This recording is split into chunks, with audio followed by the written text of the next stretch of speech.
اعوذ باللہ من الشیطان الرجیم، بسم اللہ الرحمن الرحیم۔ قرآن پاک کی سب سے پہلی سورت کا نام سورہ فاتحہ ہے۔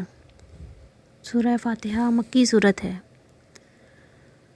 سورت کے بعض مقاصد: اللہ تعالیٰ کے لیے خاص بندگی ثابت کرنا اس سورت کا سب سے بڑا مقصد ہے۔ تھوڑی سی تفسیر سورہ فاتحہ کی آپ کے سامنے رکھوں گی۔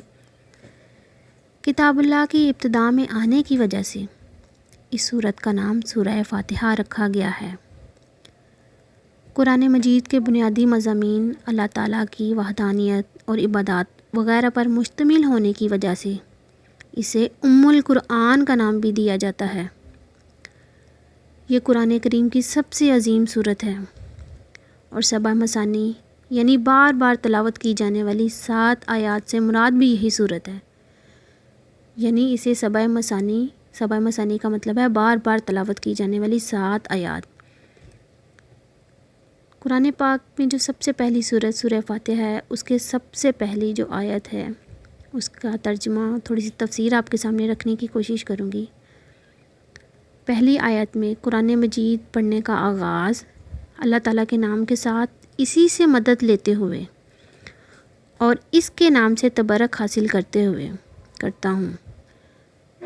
بسم اللہ 3 اسماء حسنہ پر مشتمل ہے۔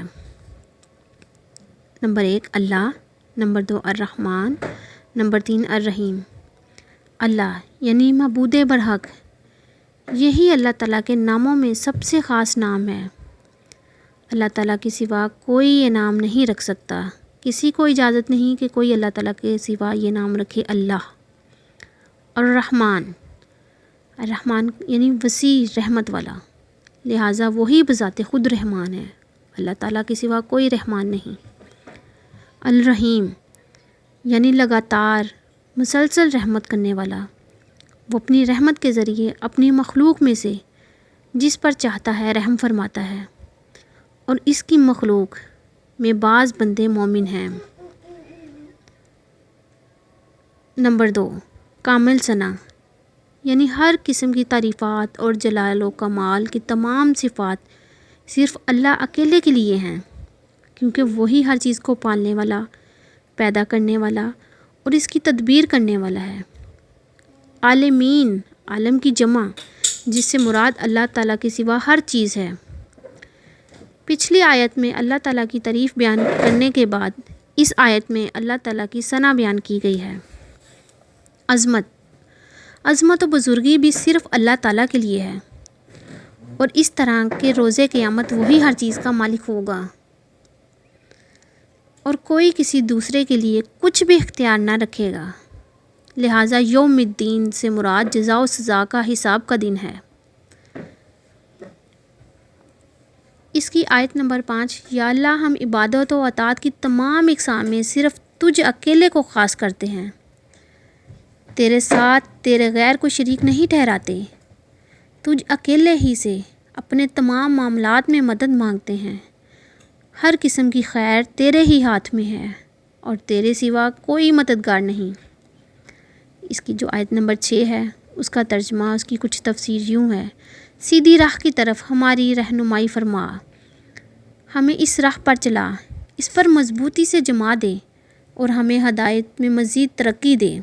صراط المستقیم سے مراد ایسا واضح راستہ ہے جس میں کسی طرح کی کجی اور کوئی ٹیڑھا پن نہ ہو، کسی قسم کی کجی نہ ہو، کسی قسم کی بے راہ روی نہ ہو، اور وہ یقیناً اسلام ہے جو اللہ تعالیٰ نے محمد صلی اللہ علیہ وآلہ وسلم کو دے کر مبعوث فرمایا۔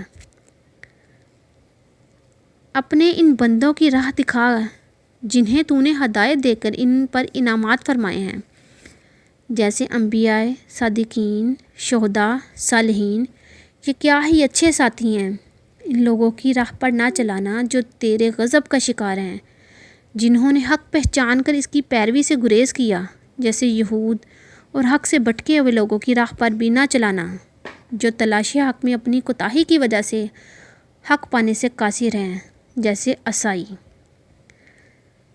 اس سورت کے فوائد: اللہ تعالیٰ نے اپنی کتاب کا آغاز بسم اللہ سے کیا تاکہ اپنے بندوں کی رہنمائی فرمائے کہ وہ بھی اس کی مدد اور توفیق کی طلب کے لیے اپنے اقوال و افعال کا آغاز اسی سے کیا کریں گے۔